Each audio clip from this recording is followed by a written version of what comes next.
Elle a déjà causé plusieurs morts en République démocratique du Congo, précisément à Butembo et à Goma. L'épidémie à virus Ebola sévit dans l'est du pays depuis 6 mois. La maladie serait transmise par une chauve-souris, vecteur de la maladie via la viande boucanée.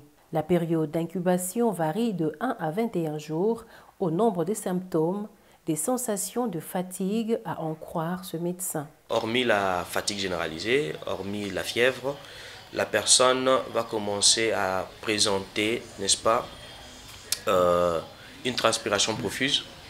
C'est-à-dire la personne transpire à tout moment. Il a besoin de boire beaucoup d'eau parce qu'il y a une fièvre qui s'est élevée, il y a de la déshydratation qui peut s'installer. Et la personne peut émettre aussi des sels liquides abondants. Il y aura peut-être des douleurs abdominales, n'est-ce pas? La personne peut commencer à sécréter de la morve dans le nez est en train de couler, n'est-ce pas? Il peut y avoir des éruptions cutanées. Des éruptions cutanées peut-être qui sont localisées, ou soit des éruptions cutanées qui sont généralisées.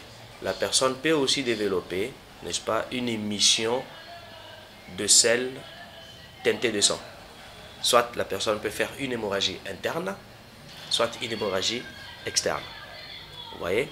D'autant plus que quand la maladie s'installe déjà, le virus est en train de faire son travail. Dans le délai de 2 à 21 jours, il est vrai que la personne, ça peut l'entraîner aussi à la mort. Pour prévenir la maladie, le médecin invite la population à observer rigoureusement les règles d'hygiène. La prévention sur le plan d'hygiène, n'est-ce pas, et sur le plan aussi diététical ou bien nutritionnel. Nous devons éviter à consommer des viandes qui sont infectées.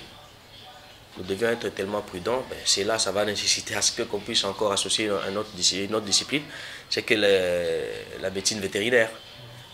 Tous ces animaux-là, tous ces bétails qu'on est en train de consommer par moment, doivent passer par un contrôle. Si la personne est déjà atteinte, la personne est malade, nous devons la mettre en quarantaine.